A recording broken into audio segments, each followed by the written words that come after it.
হ্যাঁ বসছি দাও। এই যে আমার রান্না মোটামুটি এই যে বাটি ঘুটি সব কিছু নিয়েই এসছি।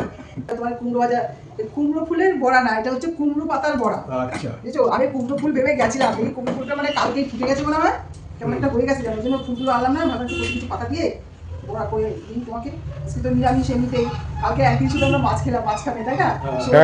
16 দিন পরে একদিন মাছ খেয়েছি, আজকে আবার নিরামিষ করেছি। তোমাদের নিরামিষ খাওয়ার দিন কি করবে? শনিবার আর রবিবার আমরা তো নিরামিষই খাই। আর এই দেখো কুমড়ো পাতা দিয়ে কুচি কুচি পাতাগুলো দিয়ে একটু ডাল করেছি, মুগের ডাল, বেশ ভালো লাগে। এটা অনেকদিন পরেই হলো, এই কদিন তো খাওয়াই হয়নি।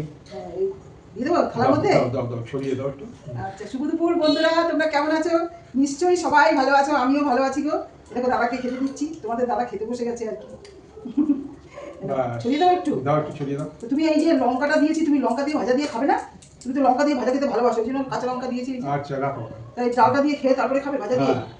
ডাল দিয়ে তোমার খাওয়ার জন্য একটা ভাজা বানিয়েছি, ঠিক আছে? ডালটা নিয়ে আসছি, তাহলে তুমি এই ভাজাটা দিয়ে, ভাজাগুলো ভিজে যাচ্ছে, নাহলে বাটির মধ্যে রাখো, ভিজে গেলে মজা লাগবে খেতে। ঠিক আছে, শুকনো হয়ে যাবে। দাঁড়াও, তুমি এটা মাখতে থাকো, আমি ভাজাটা নিয়ে আসছি। দেখো তোমার ছেলের ফেভারিট আইটেম সোয়াবিন, সোয়াবিনটা বানিয়েছি। সোয়াবিনটা সবসময়ই আমার ফেভারিট থাকবে, সোয়াবিন খেতে বেশ ভালোই লাগে আমাদের বাড়িতে, ওই জন্যই মানে সোয়াবিনটা হয়েই যাচ্ছে।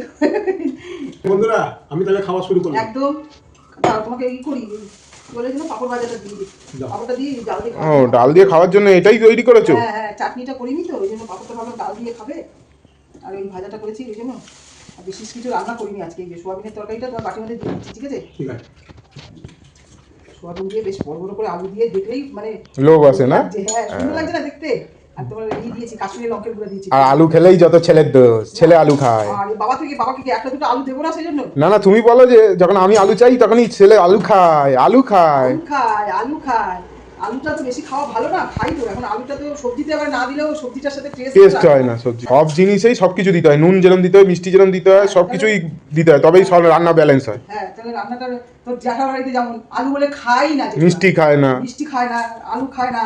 এবার আমার রান্নাটা খেলে তখন বলবে বৌমা একটু মিষ্টি, তুমি এত মিষ্টি খাও কেন বৌমা? আসলে মিষ্টিটা একদমই তো খায় না, ওই জন্য একটু মিষ্টিটাই মনে হয় অনেক মিষ্টি এরকম লাগে, এরকম বলবে আর কি। তারপর আলু দিলেও বলে, হ্যাঁ, ওই জন্য বলবে আলু দাও কেন, এই সব বলে আর কি। জ্যাঠারা বড় মা তো খাই না বলে, যারা মিষ্টিটা কম খায় তাদের কাছে মিষ্টি একটু পড়লে পরেই তারা।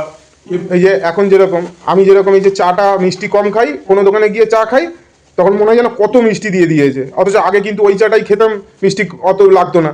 প্লাস্টিক করে রেখে দিলাম মুড়ি। আচ্ছা, বক্সে রাখলাম না। তুমি এটা খেয়ে ভাজাটা দিয়ে ভাত মেখে খাও, তাহলে ভালো লাগবে লঙ্কা দিয়ে। ঠিক আছে, তুমি খাওয়া দাওয়া করো। দেখো দাদা তো খেয়ে দিয়ে বেরিয়ে যাচ্ছে, আমরা তো পরে খাওয়া দাওয়া করি, তোমরা তো জানোই। এখনকার মতো রাখছি, পরের ভিডিওতে আবার তোমাদের কাছে আসবো। টাটা।